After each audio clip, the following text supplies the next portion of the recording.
Hello. So we'll start the evening. Hope you guys are able to get your meal down.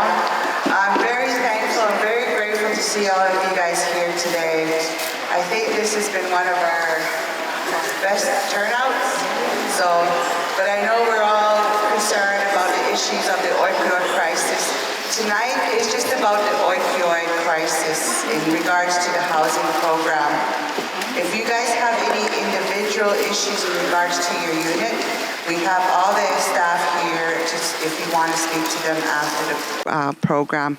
But today we're just talking about the issue that's impacting our people, our community. And this is the first of many. We want to get this information out. We want to share what we see so you guys can understand the program, how it's being affected with this crisis. So with that said, I would like to introduce James Watson, and he will do his presentation. Thank you. All right. Hello, everybody. Thank you so much for such a great turnout. My name is James Watson. I want to thank Rachel and Bernice for inviting me here and bringing me in front of the community to be able to do as much education as I possibly can. And I am the founder and the CEO of Got Mold. We find and fix sources of unhealthy indoor air. We do a lot with opiates now, with the cleanup of methamphetamines and fentanyl, and of course all the hazardous materials that come with it. And the problems are so deep within all First Nations communities. We're getting calls from every province, from all sorts of different communities to come and help with the cleanup due to the crisis. And it goes so much deeper than just the assessment and the cleanup. It goes to the point of all the trauma that has been served upon all the First Nations people and how it's affecting everyone in today's day and age. And it is my belief that, like, I'm no trauma expert or anything, but it is my strong belief that if the communities that we work with can put the right measures in place and help individuals to deal with the trauma in a really great manner that works with the community's culture and the way that they want to work the situation, that I do believe we would be able to bring a lot of people out of the horrible situation that they're in right now, because none of these people really want to be doing these drugs. They're doing them because they're trying to numb the pain and they don't know what else to do. And the more people that we see that are dying or overdosing in the communities, the more people that are falling and succumbing to using those drugs. So as I say, I do want to educate you as best I can today. So I do have a little bit of a presentation. I hope everyone is all fed up, or at least partially fed up right now. And we have a wealth of experience in many different communities, directly with the Blood Tribe now for almost the full year, and been doing a lot of assessments and cleanups. I'm a very fortunate man to be brought in front of you guys, and I really want to do everything I can to assist in every community. So here's some data that we've put together. That these are facts that can be found out there online and so on. Individuals who overdose are usually far younger than those who die from health complications due to alcohol. Children living in a contaminated house have meth in their systems equal to those who use it. So if they're in a house that people have been smoking in or have been cooking methamphetamines in, even though that's no longer being done, when a baby or a child enters that building, the contamination gets in their system just as much as someone smoking it.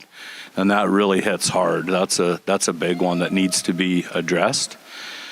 So one thing with the Blood Tribe, we're talking about continuing on assessments and getting a good understanding of every building that's out here so that we can have an inventory of everywhere where there is and isn't contamination.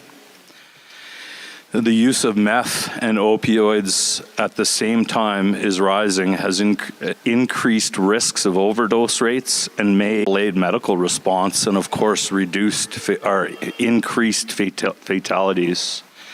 Effects of meth last between 9 and 11 hours, and contaminated meth with fentanyl is highest in Western Canada, provinces of BC, Alberta, Saskatchewan, and Manitoba.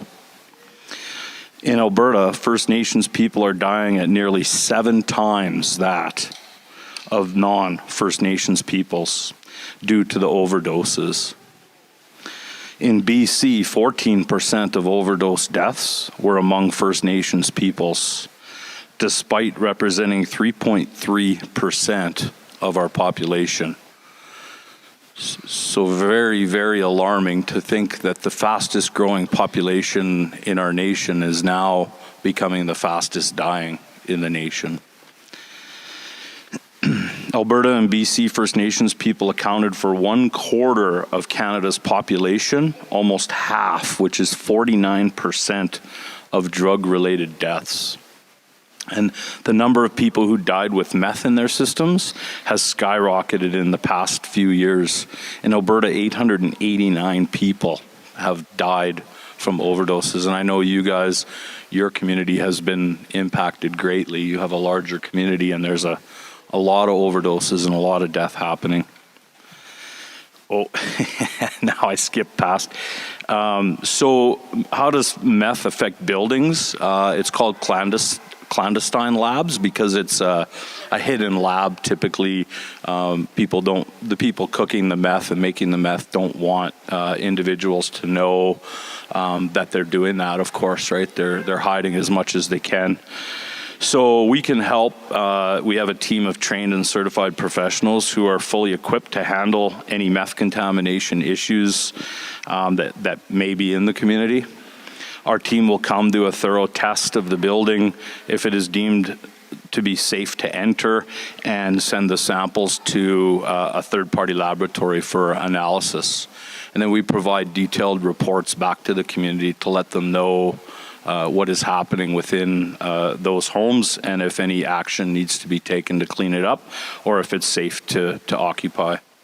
Fire and explosions, highly flammable chemicals are often used in meth making process. And of course, this makes the area and nearby areas more prone to fires and explosions. And I'm sure, as you guys know, there's been a lot of fires happening in the community. And some of them may or may not be drug related, right, to the methamphetamine.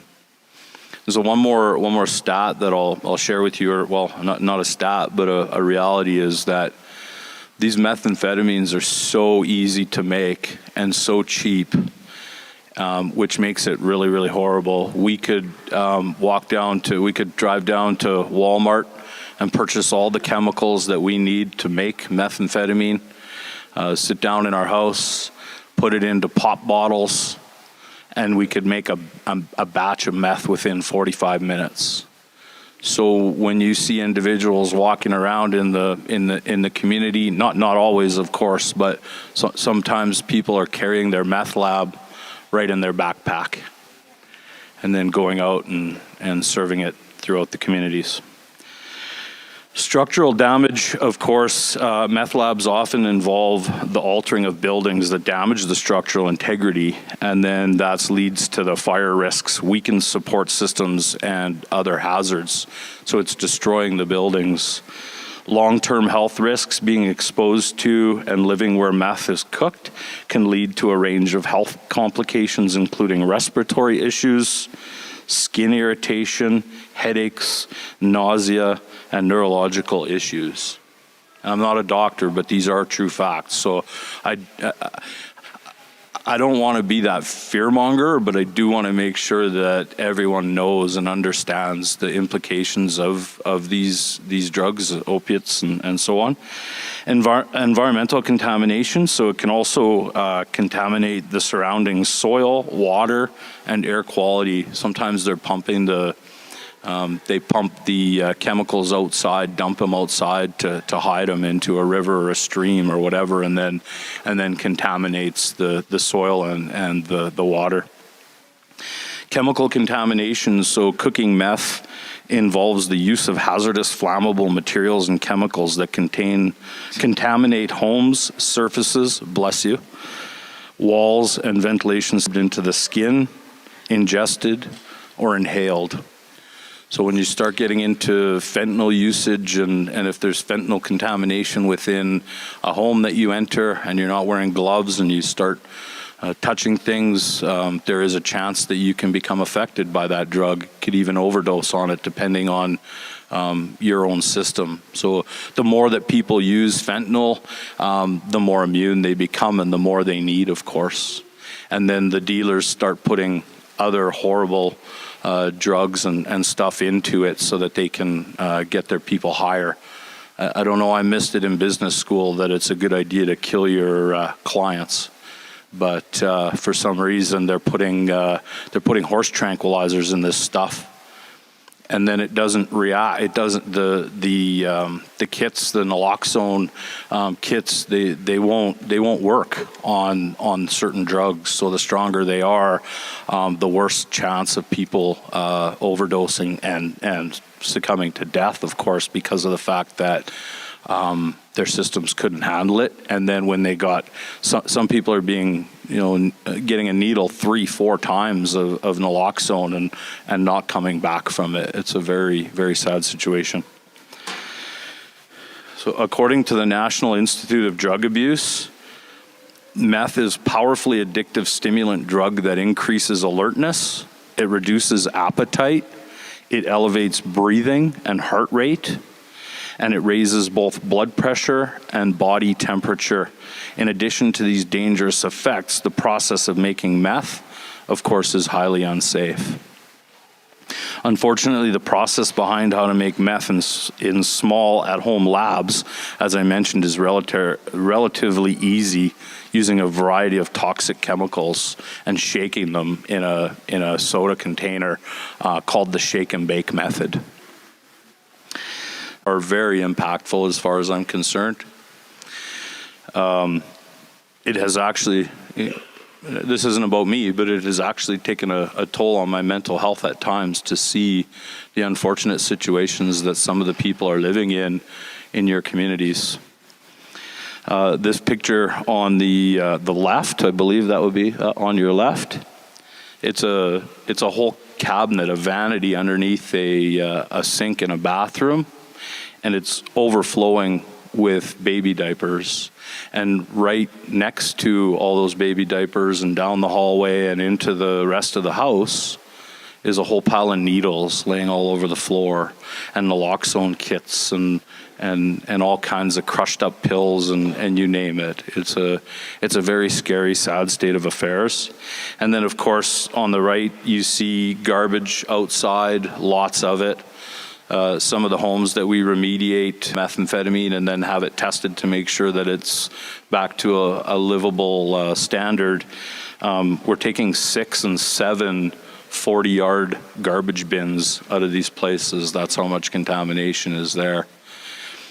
And I want to make sure that everyone knows, and especially like we've educated housing about it as much as we can so far. In these houses where they're making the methamphetamine, they will take the spent horrible toxic chemicals and they'll dump cat litter into a black garbage bag or just into a garbage bag, and then they put the chemicals that are already spent into those garbage bags. Those garbage bags are referred to in our industry as death bags. If you open that bag without having air supply on, it's instant death. There's no living through it no matter what respirator you're wearing or what. So I want to make sure that everyone knows and is aware any garbage bags laying around in the community outside of houses that have a lot of contamination and stuff. Not saying that they're all using or making meth, but be very cautious and don't go looking in through garbage bags and so on. If you are concerned that a loved one is making meth, some chemicals you may find in the home can suggest your suspicions are true. The common ingredients where they're found and their associated dangers include the following. Acetone is found in nail polish remover and paint thinner. It's extremely flammable. Anhydrous ammonia, it's found in fertilizer and some cleaners. Mixing it with other chemicals creates a toxic gas. Pseudoephedrine is a medication typically used as a nasal decongestant or to treat seasonal allergies. And according to the National Library of Medicine, side effects of this drug include tremors, sweating, and blood pressure. Hydrochloric acid is used to make plastic. It is so corrosive that it can actually remove rust from steel and is capable of eating away flesh. Lithium is found in batteries. It burns the skin, is highly explosive, and reacts violently to water. I know where I'm from in Saskatoon, Saskatchewan, we can't leave a car battery or a truck battery in an unlocked compartment outside in our trailers because the people wandering around at night that are homeless unfortunately come and grab those batteries to use to make their methamphetamine. Red phosphorus is found on matchboxes, in road flares and other explosives, and of course is highly flammable. Toluene is found in brake fluid. It is so corrosive it can dissolve rubber. Sodium hydroxide, or lye, is used to dissolve roadkill.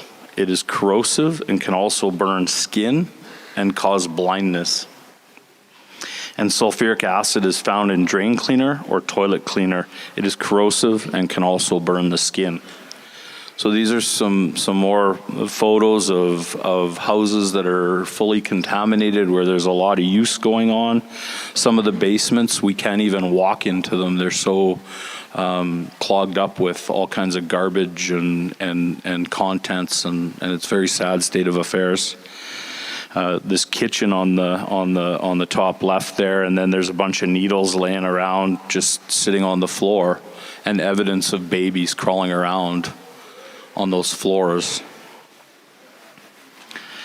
These photos here, those would indicate that there's been fentanyl usage, where they're crushing up the fentanyl and then they're using the tin foil to light underneath it and burn it so they can inhale the smoke.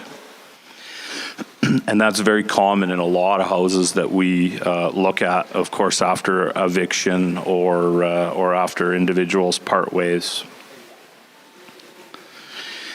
It's relatively easy to make meth in a small at-home lab using the toxic, dangerous chemicals as mentioned. So the common ingredients which meth is made out of are, as we went through those, are very simple to find them anywhere, like I say, at Walmart or any store that you go to. So in these photos, the top left one there's a whole pile of needle covers, of course, that are there, and all sorts of stuff broken up that they were probably high on meth, and they end up trying to take things apart and repair them. They think that they can repair. And then the other picture right beside it is a bag full of needles. I mean, a bag full of needles. There's hundreds of needles in that bag. So there's no sharps containers being used. Some of the homes that we look at have sharps containers. The people are being safe, and they got all kinds of naloxone kits and stuff. A major concern. So that is pretty much the presentation about, just to educate you a little bit on meth. You're probably wondering, with the company name Got Mold, how did this come about that we ended up doing methamphetamine cleanup and so on? And well, oaks, sources of unhealthy indoor air. So we go in and we do a mold and asbestos awareness program. and we've delivered it so far to 27 communities, I believe, throughout Canada, and look forward to delivering it to a heck of a lot more. But of course, as I got involved and started working with First Nations, my love for you guys grew so much. It's incredible. But I've learned more and more challenges that are going on, and of course this opiate crisis that's come up. It's a very serious thing, not only here but on city streets as well. And the sad thing, like my family, we're very supportive and advocates for the homeless. We help out as much as we can in our home cities of Saskatoon and Regina. And the saddest thing that we see is that 99% of the homeless people that are on those drugs and using because they're trying to numb the pain are all your people. They're all First Nations.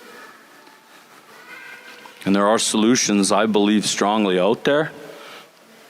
The people are going to need to want the help and want to get the trauma empowerment to totally understand that they don't need to escape with these drugs anymore, that they can actually become aware, understand, and move forward with trauma empowerment. So I'll be talking with the community further about trauma empowerment, and hopefully we can bring the specialist in that I know that's been working with other affected communities, urban centers, and has a really great success rate of bringing people around from all the trauma that they've suffered. Saved my marriage and my life, so I'm very, very happy with the fact that I know this Ernie, and I want to introduce him to everyone and anyone I can. So now I'll open up the floor to any questions that anyone has, and I'll answer them to the best that I can. Once again, I'm very thankful that you guys have had me here to do this presentation. Go ahead.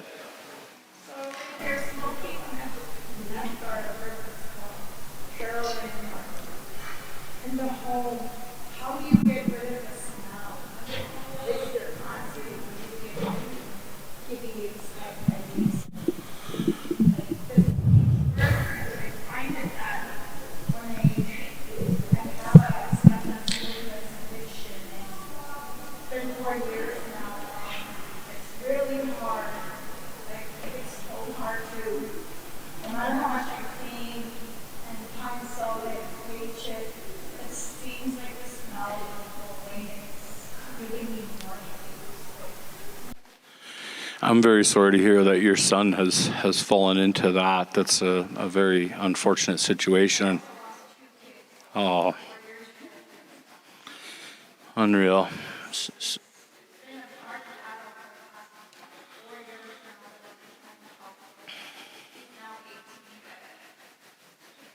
He's your son, though. You want to help him, right? So, yeah, that's the thing. And he doesn't know better because the drugs are really clouding him, obviously. So to answer your question, though, they're really like bleaches and pine sol and that kind of stuff. You're not. It's not going to help. And so when we do a remediation, we use a product called Quantum Cleaner. It's specifically designed to clean up meth and fentanyl contamination and any opiates. The situation is that that's only good for hard surfaces. That's only good for painted drywall and flooring that's non-porous and so on. And anything, whenever remediation is done, the protocol due to our certifications and so on that we take the training is that every single content in that house needs to actually be destroyed before going into a dumpster. So the TVs need to be smashed, the ductwork needs to be removed, the couches need to be cut up, just so that nobody else can take those and put them into a situation where they would then contaminate. So here's the one thing that I guess I'll touch on, and that really is hard on me. it should be hard on everyone, I would imagine, is understanding trauma in the way that I do now. When these people are doing their meth, cooking their meth, whatever in the home, and then there's really not much of a choice but to evict them.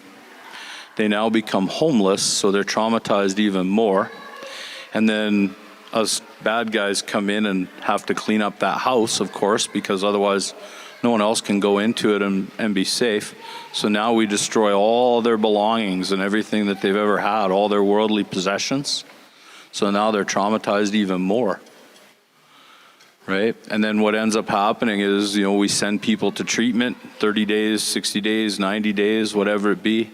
And then they come back to the community and they're hanging out with the same people that they were before because they don't know any better. And sure, they felt good and they got off the drugs, but their pain, the trauma that they've been through in their lives has still yet to be solved. So the only way for them to solve that, and this is my perspective, this is just what I see. Like I say, I'm no doctor, I'm no expert on it, but this is what I'm seeing, and it's hard. It's hard. Some of the letters that we've read that are laying on living room floors of beautiful young girls with their babies on their knee in photos all over the place, and the letters that they've wrote of how they've fallen into this and they never ever wanted to, but it's ruined their life. They've lost their babies, they've lost their husband, and it's just a very sad scenario. So I'm sorry, there's not really much of a way to clean it up because any of the non-porous stuff that's within the house, it's all contaminated, and it does aerosolize, right? So as you walk through it or as you vacuum or anything, those contaminants, those pollutants are coming back up into the air, and that's why babies and children are most affected because they're, of course, number one, lower to the ground, and number two, they breathe a lot heavier than an adult. So for us adults, we can walk into these houses and probably not be affected in any way, shape, or form.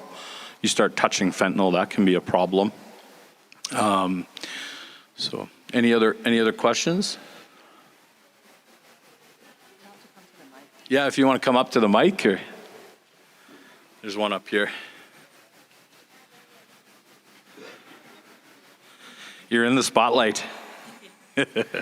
So does meth, does it stay in the house after years?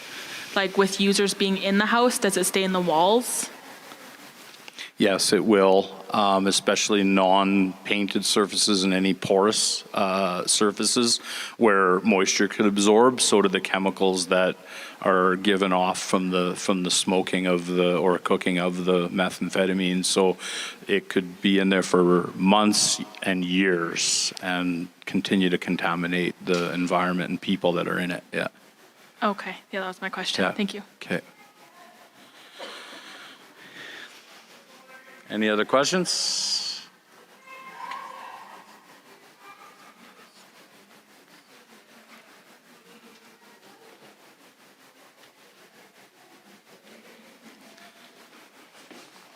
These units you're talking about, are these all under reserve? Yeah, Those pictures? Some of them, yes. Yeah. We did work in all three communities around Laverne and Moses and right here in town as well. Rachel, how many units were affected under reserve? Or you have to clean it up or what? Okay, so with the opioid crisis, with the state of emergency from Chief and Council back in March, we were to identify some units in the Standoff community. So we identified 16 units at the time, and out of the 16 units, we had James come in and do an assessment on those units. So the demographics of the units were from elders to children living in these units. So I believe about the 16 years, about 52% had children in it, and just under 50% had elders living in the unit. So once the assessment was completed, the unit, 8 of the units have to be demolished. So because there's too much contamination in the units. What about- So with that, those units will be demolished within, by December. And because there's just too much damage of meth contamination. The other 8, we're renovating. So with that, we're currently, I believe we're at 90% with those renovations within the community. But we identified the 3 communities, not just Standoff. We did Standoff, Laverne, and Moses Lake. To date, we have identified, I believe, 26 units to date from the 16. So that takes a big chunk of looking for funding and also for the process of where we are today. Again, housing is just a department of the unit. We don't take care of what's in the unit. This is where other departments stand up and start supporting, and even the community. The community need to help each other to identify and to move forward. Because with the question that we got the first time, we could have family members still living in that environment where their health is being an issue. So that's our concern. Yeah, that is a big concern, especially with these children and elders being in these units. Plus, not only is it putting a stress on housing, children's services, child protection, our elders, where are they going to go? You know, these people that are taking these drugs, their behavior is so selfish. You know, I think Blood Tribe needs to step up and start getting all the necessary departments, entities to protect the children and the elders and even the parents, because sometimes it's not the parents, it's their kids. Also, with, what's his name? James, sorry. When you're talking about porous stuff, some of our people might not understand, but that's like the furniture, is it like in the stoves, in the fridge? Anything that can absorb moisture, or so basically hard non-porous surfaces are like these plastic tables or this wood painted surface, and these floors here would be non-porous. Water wouldn't permeate through it type thing. So anything like that gets contaminated that is porous, which will absorb water, like, your furniture, your drapes, your blinds, your clothing, and then, of course, all of the appliances and everything, because it gets inside, and unless you took every single piece of it apart, you're never going to get it clean and get that contamination out of it. And I do want to touch a little bit on the level of contamination in some of the houses where Rachel's saying needs to be demolished. It's not that they can't be, they've been cleaned up. It's not that they can't be cleaned up properly. The problem is the costs associated with restructuring, rebuilding that place is just, it's way too high in order to make sense of actually fixing it type thing, right? So we wish that we had a better solution and could, have it so that it would be a lot cheaper to go about it. Yeah. Also, one other question. With all this chemical stuff in the units and on the furniture, everything, how does that affect a person, their skin? Like, does it give them like a rash or a burn or whatever? It can definitely give rashes and burns, and fentanyl can actually enter through the skin and cause actual overdoses or cause you to become high from that those chemicals and that contamination. So it's always, you want to take every precaution. If there's signs of like the pictures that you saw, you don't want to be entering those places and touching stuff without being fully protected. Yeah. Okay, thank you. You're very welcome. Thank you for the questions.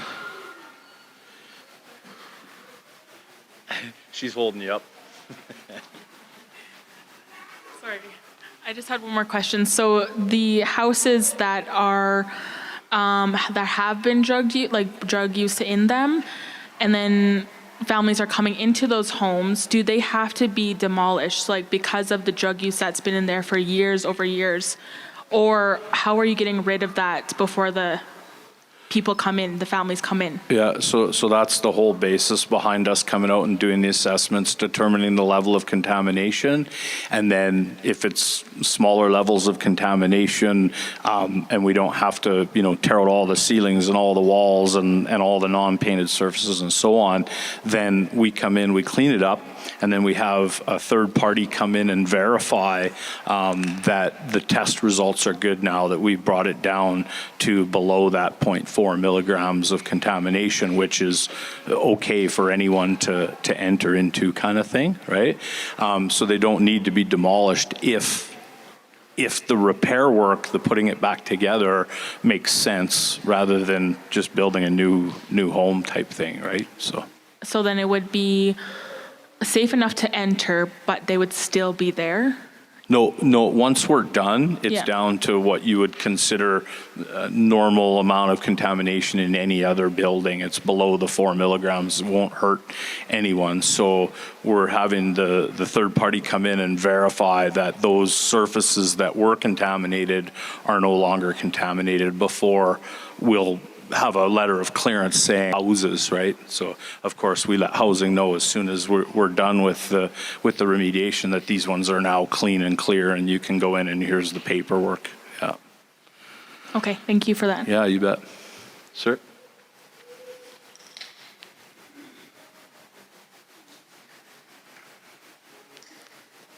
Okay.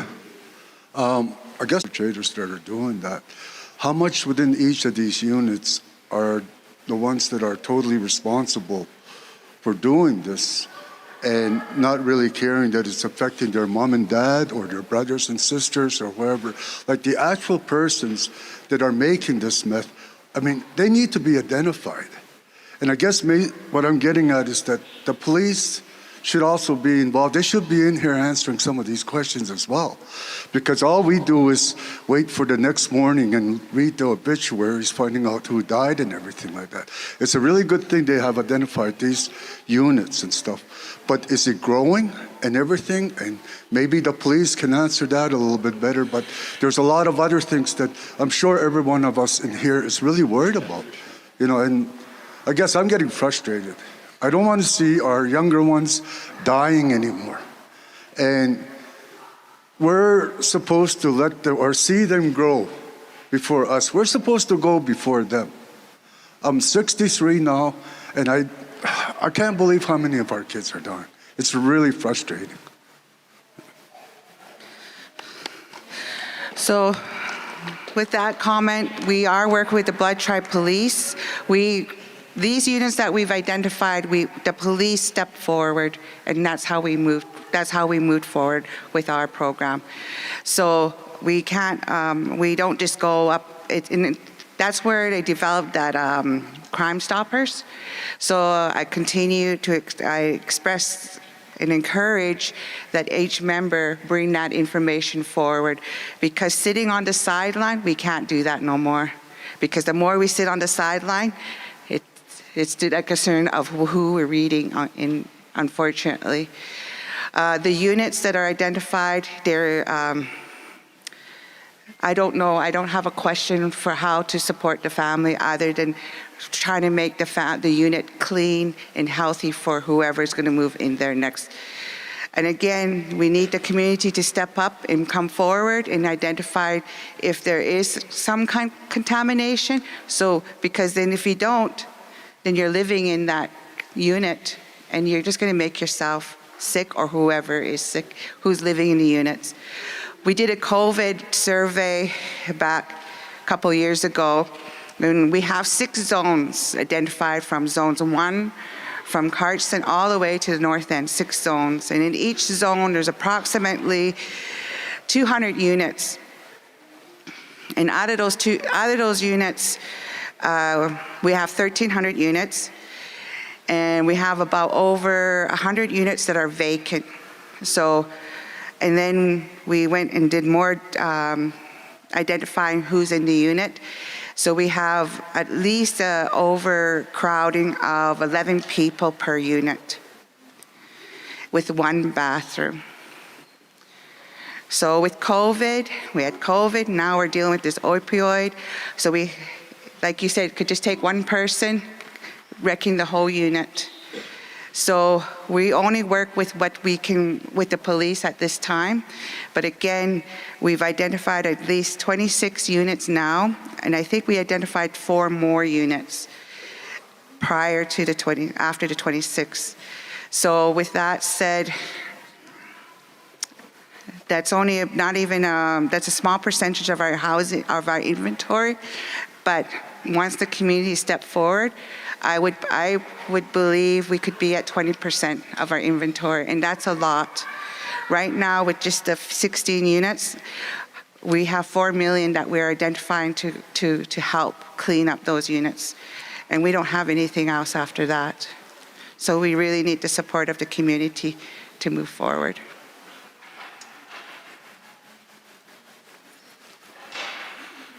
And I would be more than happy to meet with the police chief and the police and educate them as well, because I'm not sure they're fully aware. But like Rachel said, they did bring it to the attention of housing and made sure that they knew that these places were contaminated.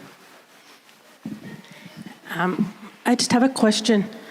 So just learning of all this information, I just like to thank the housing for putting up this meeting and getting this awareness to this opioid crisis. So my question is, like, if an individual homeowner, they know when someone in the house using, okay, let's just say, I didn't know somebody's using in the house. They're very secretive, the addicts, you know. Yeah. Okay, so they don't know. And then when they do find out, there's already contamination, probably just in their bedroom. So that affects the whole household? Not in all cases. However, with HVAC systems, the ventilation of the furnace and all the ductwork and so on, of course, takes that contamination and moves it around throughout the house. So with our levels of testing, we test several areas to determine what is contaminated and what isn't contaminated. And then we write our scopes of work based on only what is contaminated and needs to be cleaned up. Okay, and so the other question is, do we contact housing? Like if an individual is concerned, do we contact housing to get assessments, or how do we work with that one? That's what I would say right now. If anyone has any concern in their unit, I would strongly suggest they call their housing relations officer, and then we can go from there and bring that information to Chief and Council. Okay, thank you. And the other thing is just the information you've given us. Like you said that there's trauma. Yeah, it's a lot of trauma involved in this. So. And then speaking with talking about entities, if an individual has children, maybe relatives in the home, using whatever, cooking or whatever, and that home is affected, and they have to move out based on the assessment. So, yeah, like it's traumatizing for that individual to have to leave their home, leave all their possessions and all that. And then again, the kids too are traumatized too because they got to relocate and all that. So I just suggesting, like having all the entities involved in a case like this have crisis or wellness, and to educate that individual that is affected, so they'll understand what the dangers of that is, you know. And we've got all the help here entities, wellness, crisis workers. And then again, I know the kids are just young at an elementary level and all that, like start educating. I don't know, middle school to high school. This would be a good education for them to learn. And they could, if they identify something like it's dangerous to them. Agreed. Just letting you know that all the other entities are supporting. Yeah. So Yeah.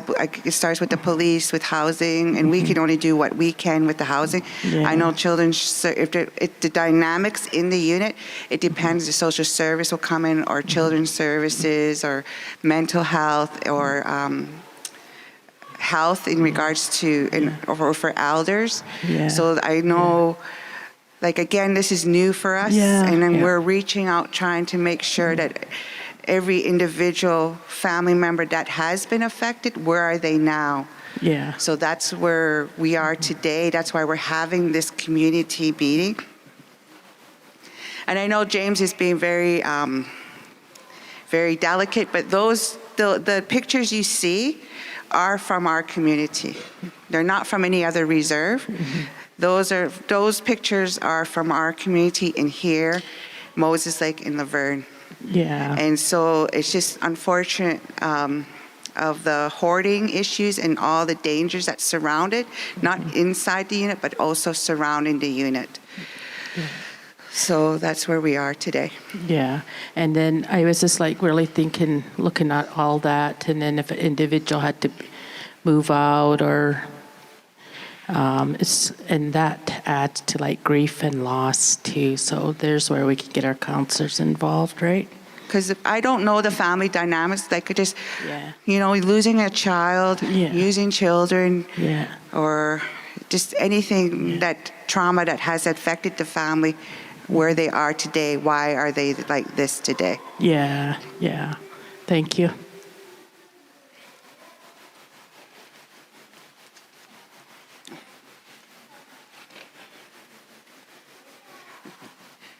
I get it.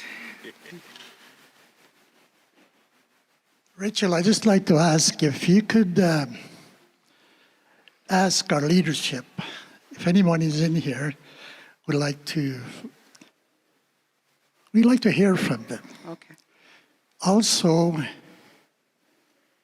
BTA management, in particularly the man manager, management, and other directors, managers, and so forth. Everybody is sitting here shocked. I've been away from for a while, and I'm just totally shocked. Back in the 70s, we had an alcohol problem, and they mobilized at that time, and we just about eradicated alcoholism. I was one of them. Now I've been sober for about 46 years. So we've got to do something. And the onus falls on to chief and council and the administrators. They're the ones that control the money. I was in the finance committee for 8 years, so I know how the system works. We could talk all night, but we need action from them. You got to push them in a nice way.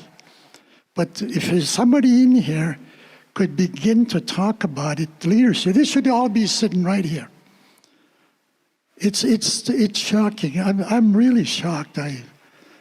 So if you could ask somebody. Sure. Okay. So I know when we started the opioid issue, the two individuals that are in here have been very advocates with Chief and Council. So if Maria Russell and Clarence Blackwater, if one of you want to come up and state what the support has been given.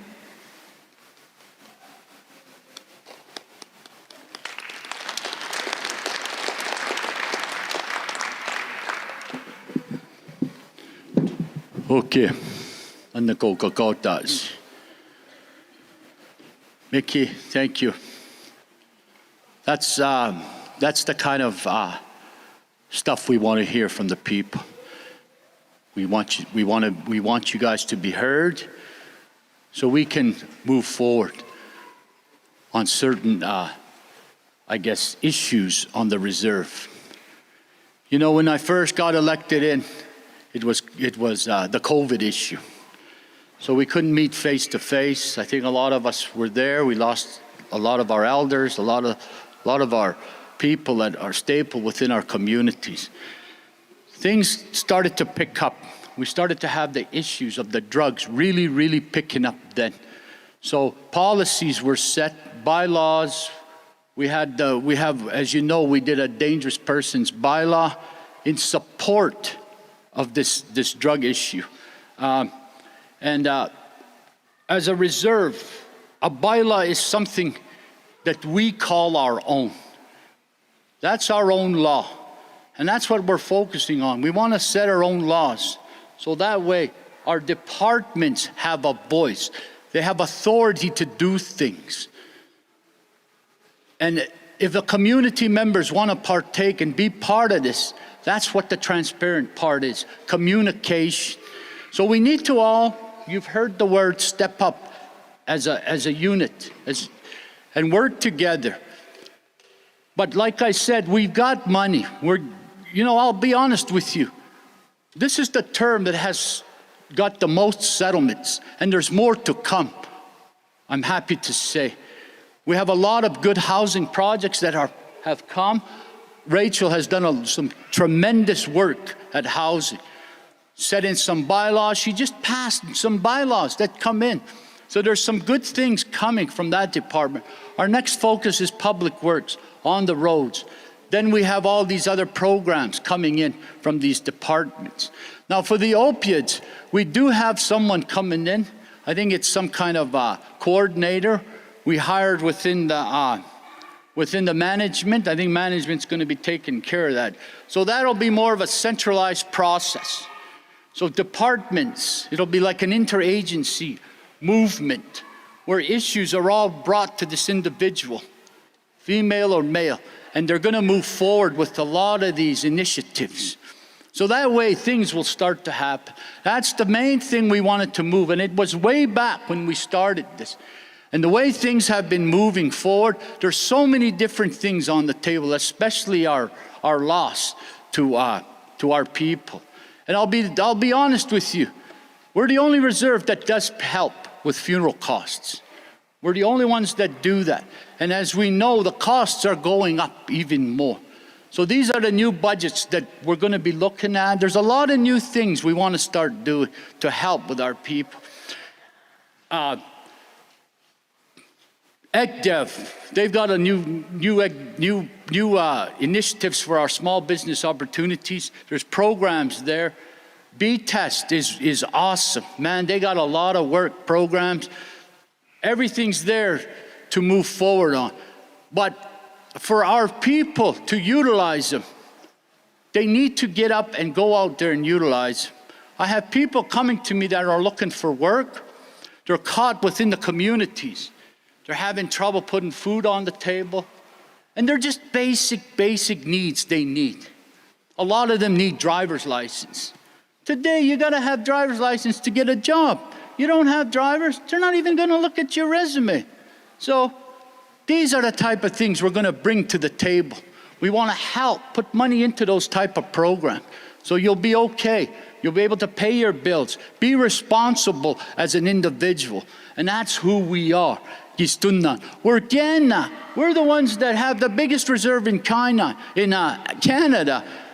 How come we have so much land base? Why is the Blackfoot Confederacy run way down through Wyoming, up in parts of Manitoba, past Edmonton?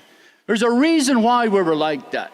So we're going to continue being these strong individuals and move forward. So with the opioid issue, we've overcome everything. We've overcome a lot of other issues in our life.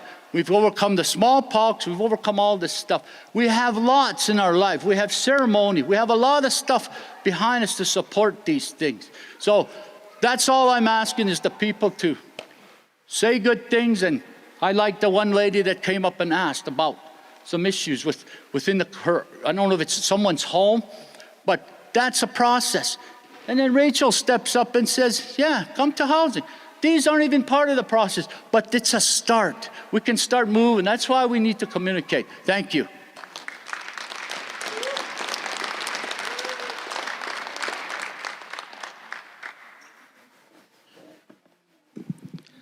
Thank you, Agatas.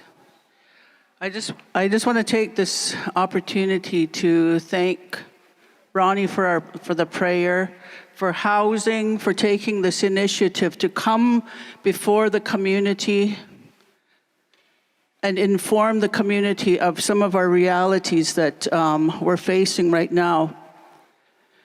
Nitani ko ito minimaki.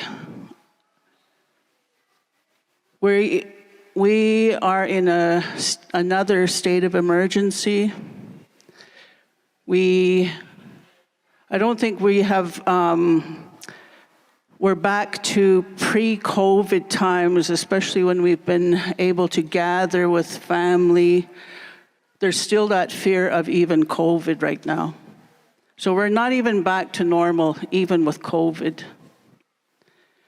And with the opioids, the state of emergency, we're waiting for the data to come in to see in 2 years the number of deaths in our community. And I think that it's safe to say that not only opioids, but just, like COVID, just the losses that we've had is well over 300 people. And probably every one of us in here has been hit somehow with a loss or many losses. And that's the reality that we're facing now. And it's not just a housing issue. We're looking at in this day and age, especially with after 60s scoop, Indian residential school, those kinds of traumas where families were broken up. We're still seeing that, and we're seeing far too much of an increase in our children leaving family units. We talk about our customs, our language, our traditions. We look at our family units right now, and even the family unit has really changed from 10 years ago, 20 years ago. Some family units are 3-generational on the streets. That's far too many. Our numbers in the schools are affected. A lot of children are not attending school. A lot of children are being moved to different homes. So the children in care are too high. The number of losses that our community has been hit with is too high.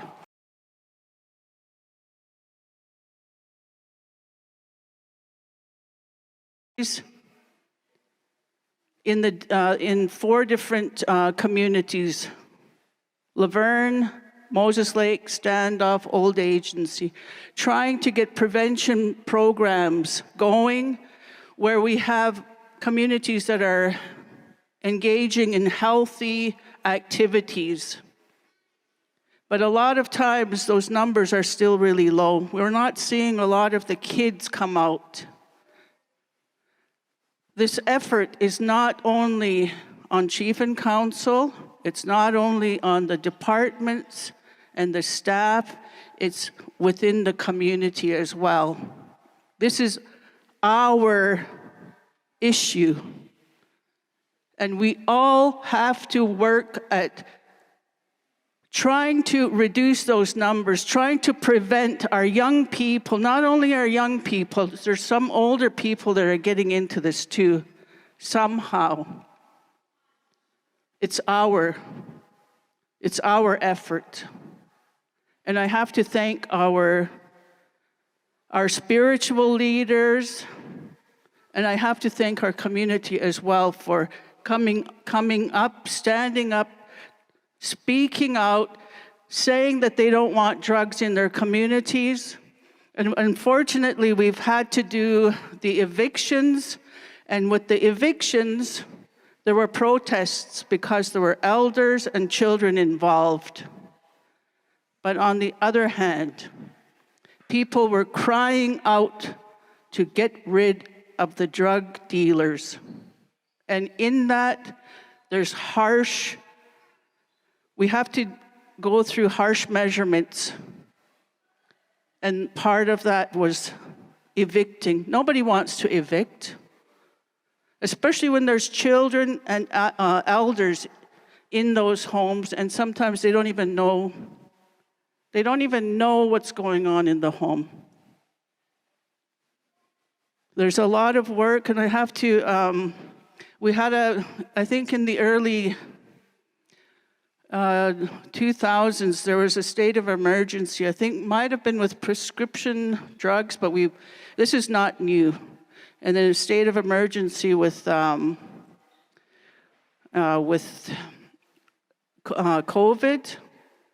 and now again with opioids. Our community has gone through a lot of trauma, and we're still here. We have to fight this thing together. We have to fight it with departments, entities, community, even the young people. Somehow we have to keep them away from thinking that alcohol and the drugs are the in thing. It's not. When you're seeing, yesterday I just came from a 18-year-old being buried today. A young man, and if you look at the statistics right now, how many 20 to 40-year-old individuals have passed, and you fast forward 20, 30 years from now, all these young people that were supposed to be elders are not going to even reach that. Some of them don't have kids, but some of them do. And where are they? I think we need more fostering on the reserve so our kids don't leave. Those kinds of things, it's up to us to keep our children here and to see what's happening in a home where drugs are affected. That's not us. And some of these kids, that's what they're growing up with, and they think it's normal. It's not. I want to say, too, that there was a task force when we declared the state of emergency. There was a task force, and the number of deaths went down. But now they're back on the rise. In my lifetime, I've never seen 3 funerals in one day, and it's becoming the normal right now. That's got to stop. Right now, we've hired an opioid coordinator because there's so much that has to be done. We have to keep someone organizing all of this information. And right now, I just want to introduce Lana Healy. We've hired a coordinator for the opioids. She's here now.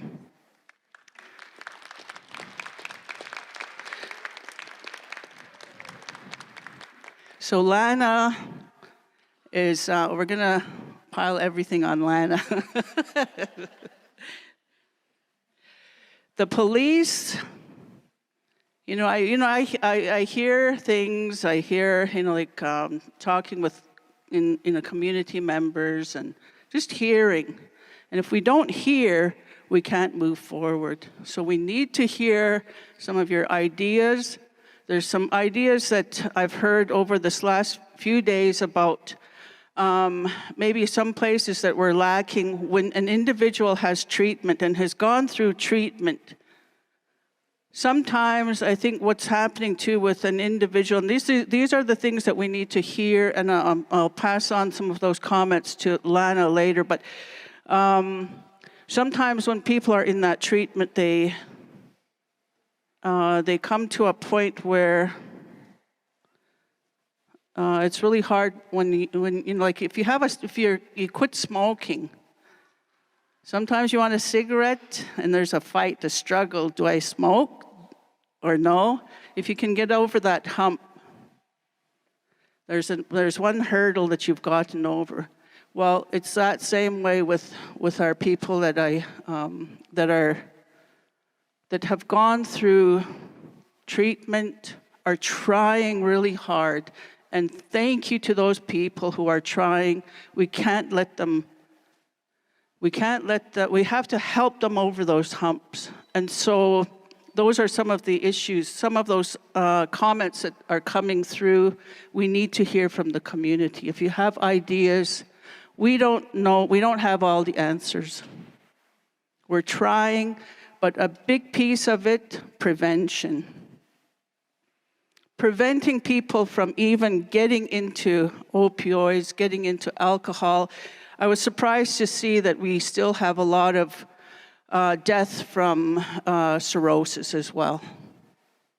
So that's, I thought that was on the downside, but it's not.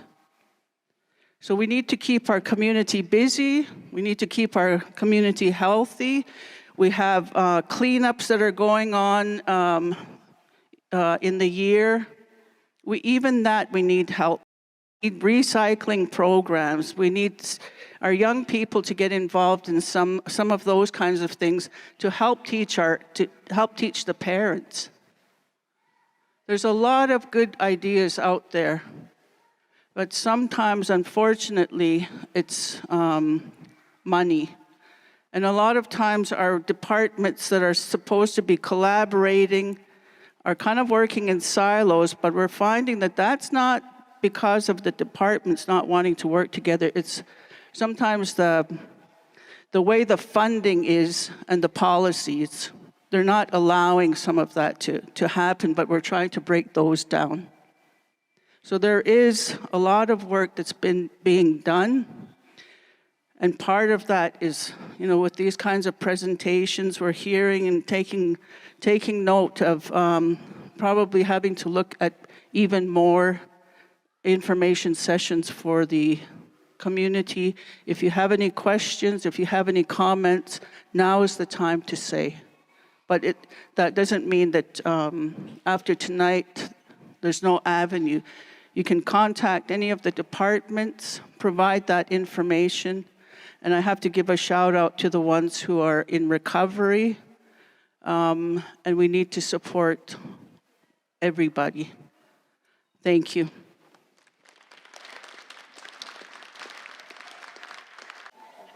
Okay. So if that's the end of our question Q&A for the Meth units, we're going to move on. Or do you have a question? Okay.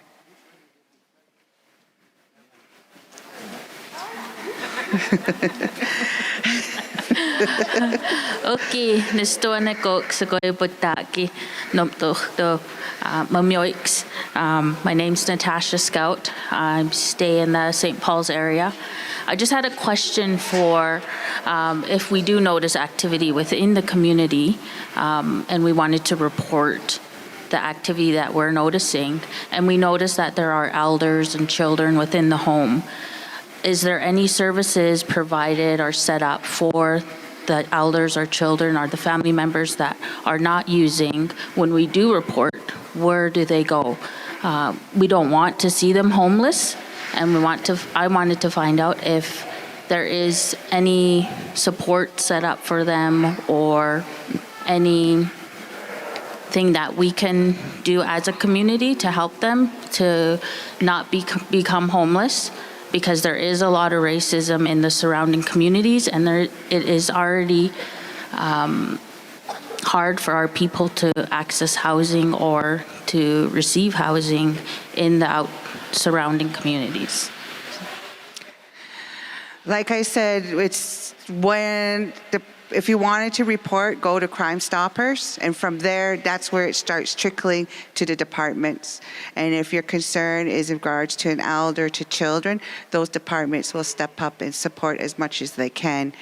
Again, it comes back to the community, it comes back to the family to support each other.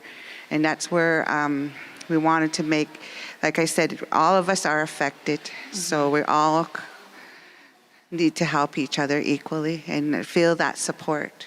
That's where.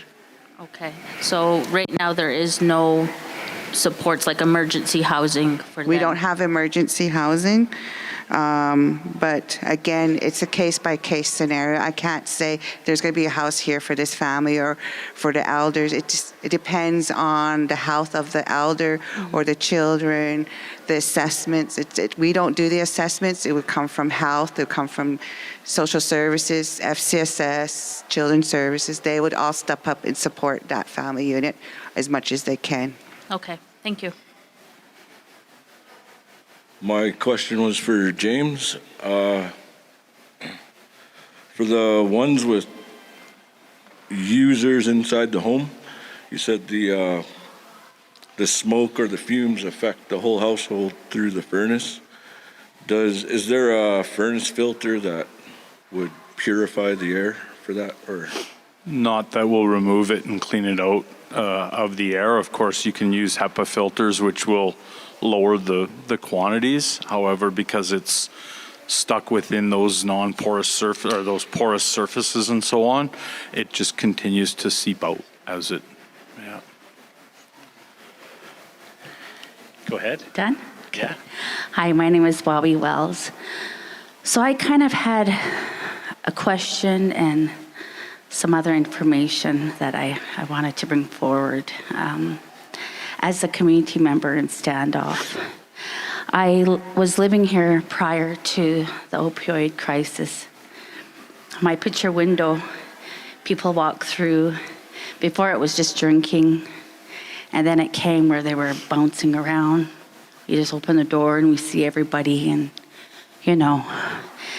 at work, everybody would call them zombies, some of their clients, and it was really sad. And then the opioids, now the inflation, all the stuff together. Sometimes I just I don't open my curtains most of the time. It's too hurtful. I lived right where the tower is. Yeah, I shouldn't have said that. Oh, see, there's that troublemaker. No. But I never thought I'd be living in Standoff. To be honest, I never wanted to live in Standoff. But now I live in the heart of Standoff, and I love it. That's awesome. But it's sad because the community, I see it, and like everybody else here has said, it's going in circles. It's almost like we just wait. We have to wait until we see another death because it's up to them.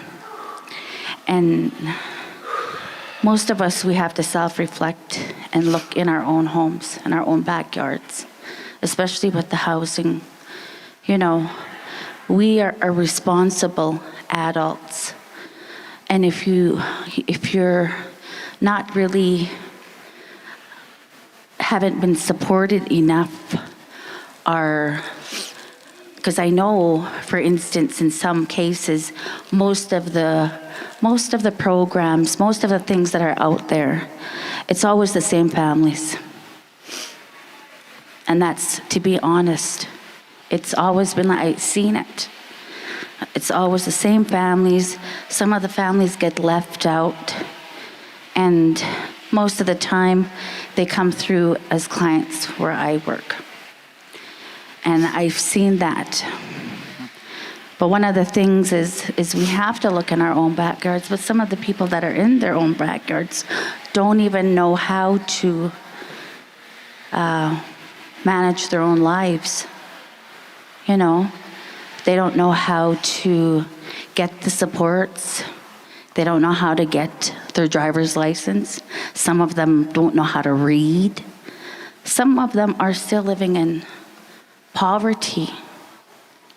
And we see that. I mean, you can't say we have not seen this, because I've seen this since 2010 when it first started. Was it 20 when it first started? I mean, we can't be all blind to all this. And we know it's some of our children, and maybe some of us have been, their houses have been, boarded up. But like our counselors have said, like what most of us want to say is, we really have to step up, because we are our people. We're the real people, and we can't just rely on Rachel, or I know Bernice can do everything, Jets. But just joking, Bernice. But, we really do. We have to, but we also can't, we can't blame housing after their houses have been boarded up. But what do we do, and who do we ask? And if we're asking these questions, by asking them that are not talking, why don't you come forward and volunteer?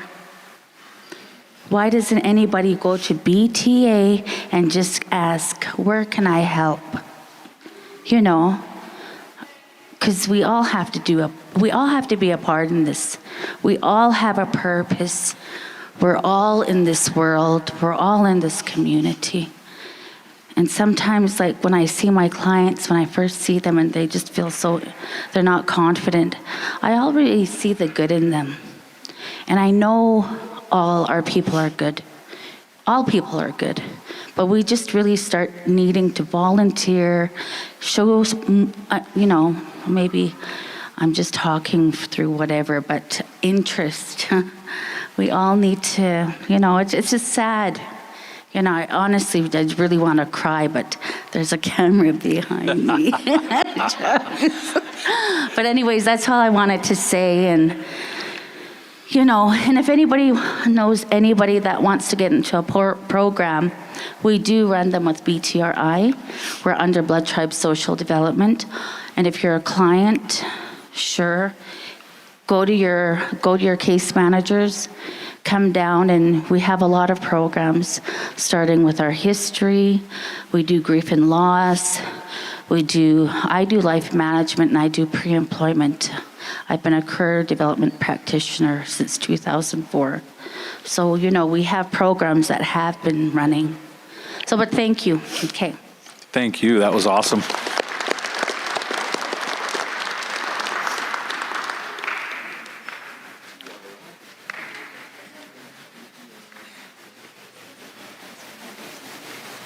Hi. Thank you, James, for your presentation.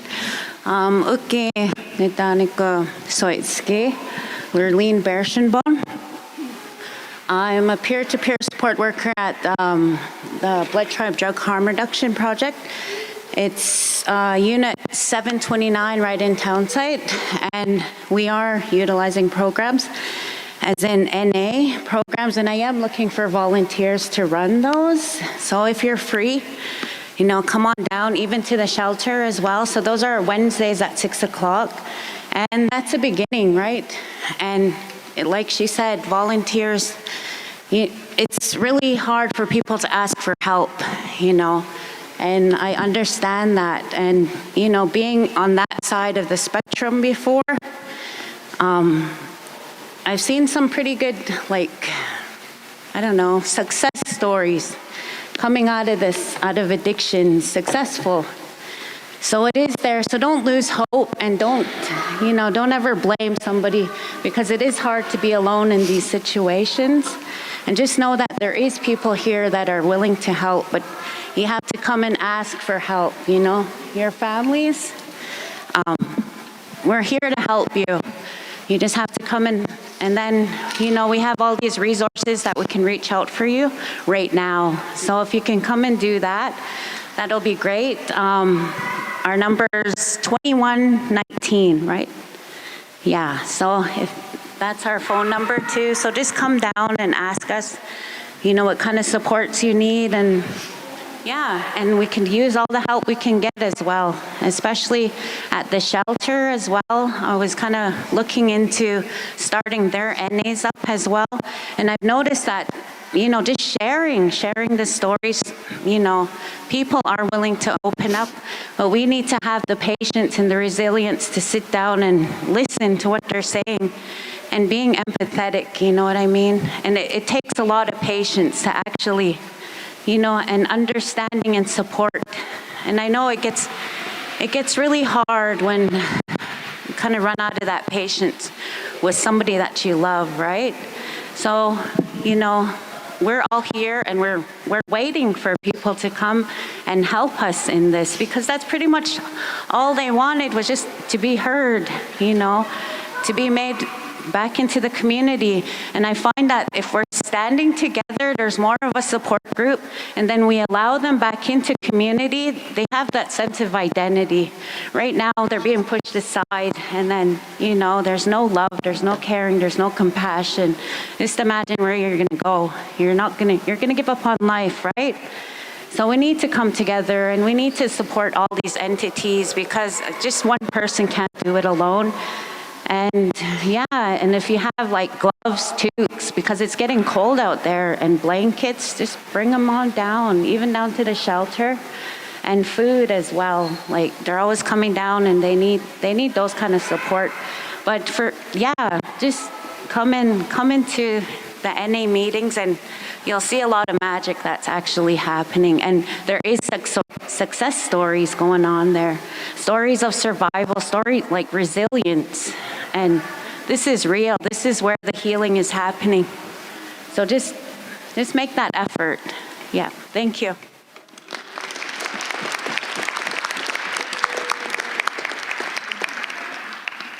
Thank you. So, any more questions?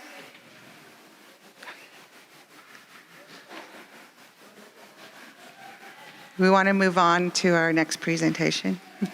Hi, I just have a quick question. I was just wondering, okay, so you guys are talking about addicts and like them not, okay, so they got to be the ones to ask for help. But if they're on drugs and they don't understand the, you know, all the effects and what they're doing and everything like that, how can they ask for help or get the help? Is there a way that a family member can intervene or step up and say, like, this person's not well, they need help right away? Is that possible, or? Yes, like I said, we just take care of the housing. We don't take care of inside, Okay, but we're not here to say no. You're more than welcome to talk to your housing relations officer, and they can direct you to where you need that support. I just thought, because the counselors were here, so I just thought I'd. Yeah, and then we there's have our something we could opioid change. I don't know. coordinator right here. So I'm assuming she'll be out there advocating for that Okay. support. Thank you. Yep. Okay, come on.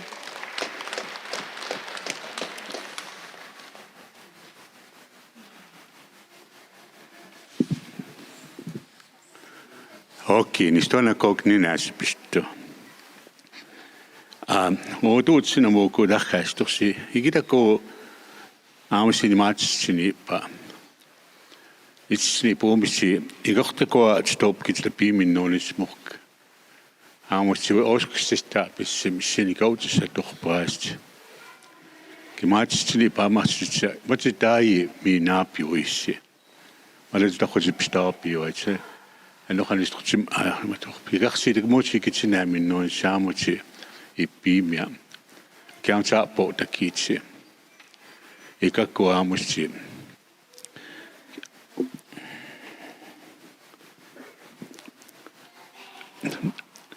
Na tu ikako noch turtsumach bisikako nitro takspistskaki. Urkurti puispoasti. Ki nistoni gatot stream. Ja johtaisi kakoa tsumuiskaan. Hikoa käytä pio tuitsi utsi puitsi. Awa sta toko so achi. Inisi sikitsa awa kito ya. Kimichi pitas kita oko so achi. Kinichi kata suduka pochpian. Nisi ka khai ka kimai stishinaya. Kitsi po ochtan is da aanste pata pispia. Kijk zo ka pia och kusni miniki ochta uchi pia nis kurte so te da pita pispia. Hij doet Pujop. Hij doet Achkiminita, ja. Ken je ze? Kijk, een stap bij stip. Zo ik zoek op hier nog.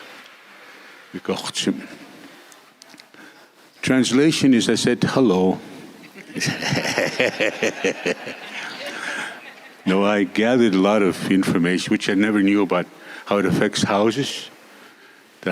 All that is drugs, and also some have to be contaminated. And I got to see Clarence and Marie. I got a text or email to come here, and I picked up a lot. There's a lot of problems on the reserve. A lot of the things that can get us past. A lot of things have happened in the past. What has got them through is prayer, and that's what I do, is try and help with my prayers. I'm not young anymore, so I do a lot of that. People come to me for prayers and help and support and encouragement. So I do that quite a bit. But I'll be praying I'll be putting sweet grass over the coals to pray. A lot of things that affect us. But I'll be going now, but just wanted to say a few words and encourage you. We'll get out of this. We've gone through a lot. Ever since I was young, I hear things. Those have passed, and those are behind us. We'll get past this. But a lot of that is love, support, and also the reason why these people live that kind of a life. Thank you.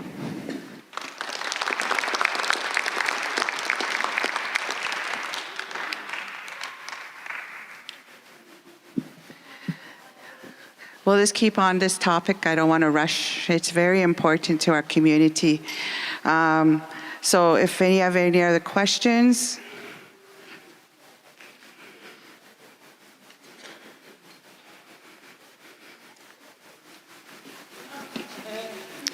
Oh, one more. Okay.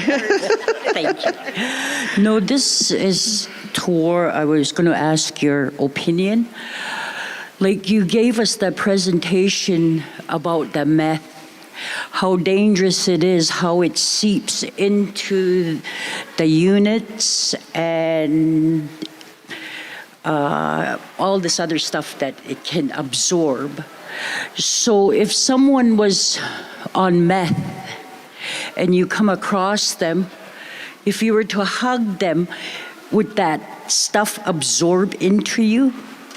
You could get some contaminant on you, of course, because especially if they just smoked it recently, it's going to be on their clothing.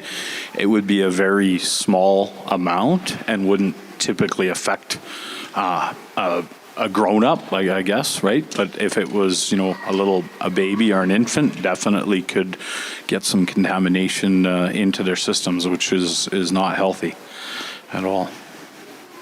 Yeah, you see a lot of them roaming around, and then you come across cases or relatives, but you can't help but feel sorry for them. But you'll go there and hug them, but then you realize they're on this drug. It'll be transferred to you. Yes, but I definitely do not recommend stopping giving hugs. No, I just thought, it just popped into my head because Absolutely. I knew of a woman who, she was related to me. She came up to me, confided in me, and I couldn't help but feel for her. Of course. And then I gave her a hug, and she admits she was doing. And then now that, like, I don't know much about this meth. Yeah. I've gone to a few presentations, but having to listen to you, you went in depth. So this way, it just kind of popped into my head, like, you know, of someone that's using or had just finished. That was what that crossed my mind. That's all I wanted to ask. Absolutely, and it's a valid concern. Because it's on the clothing, it's in the hair, it's all over, right? Once you smoked it, it's going to be on you. So. Okay, thank you. Yeah, you bet. Okay, I just wanted to say this problem with the opioids, it's not Chief and Council's fault. It's not Rachel's fault. It's nobody's fault. But it's up to the individual in that household. If families know that their loved ones are using, they need to speak up. They're the ones that need to go tell them to, cut it out and go and just, go to the cops or report that loved one. I just think if we really want to help, it's up to us individuals to speak up and report that person in the household that's using it. Absolutely, absolutely. Great point. Yeah.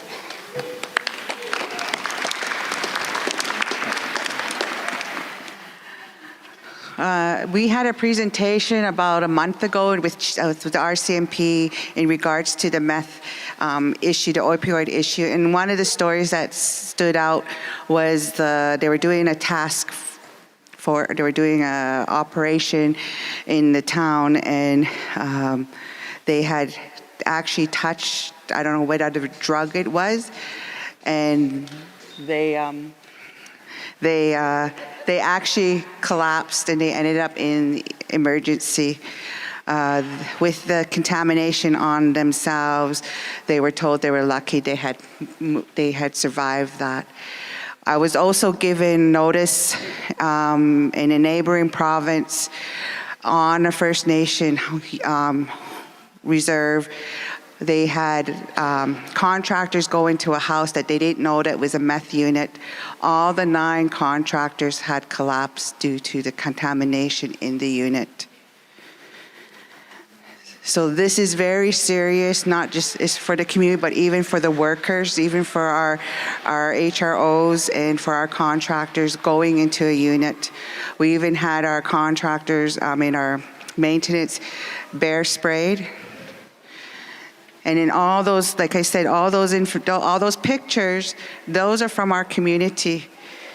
And in the seriousness of what could be in a garbage bag, could seriously hurt not just whoever was in the unit, but whoever's there cleaning the unit. So again, we're just letting you know what our program is going through right now, and we need the support of our members. Don't be afraid to move forward or talk forward. It's not about shaming, it's about support and love for everyone here. And like you said, we've gone to too many funerals, and we need to support each other. We're all the same, we're all related, No one's better than no one. We're all the same.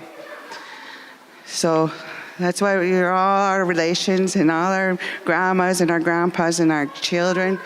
And during this opioid issue, there's just, again, too many deaths, too many. So we need you guys, we need to support each other. That's why we're having this today. Thank you. I was going to do a middle maintenance thing now that winter's coming, but I'll just touch up on some of this door prize on these filters here. On there's an arrow on them, and that arrow has to be pointing towards your motor, your furnace motor. So make sure that arrow is pointing towards your furnace motor. I know you mentioned about the dust of those like the meth and stuff like that. Some of them are meant to pick up fine particles like dust mites or stuff like that. And with those ones, they're more expensive. And they mentioned some of those HEPA filters. HEPA filters can be pretty expensive. I did buy a filter that, just one filter cost me like $20, So they are pretty pricey. And I recommend changing them probably every 2 months to change those. And then your sizes are on the side. Sizes are on the side, so make sure you have the right size for your furnace there. And I just want to touch upon your thermostats to keep those AAA batteries inside your home, because we do get calls. We have an on-call, and some of them are the furnace ain't working, but usually it's that thermostat. The batteries die on that thermostat, and once they die, your furnace wouldn't work. And when you take that thermostat off, you just pop it straight off. You'll see the batteries right inside there. There's usually 2 of those AAA batteries. You change those batteries, and you just clip it back in, and it should be good to go. And so just keep that in mind that now that winter's coming and that, and just to kind of keep your homes safe. Also, those filters play a big part on your furnace for clean, good air quality as well.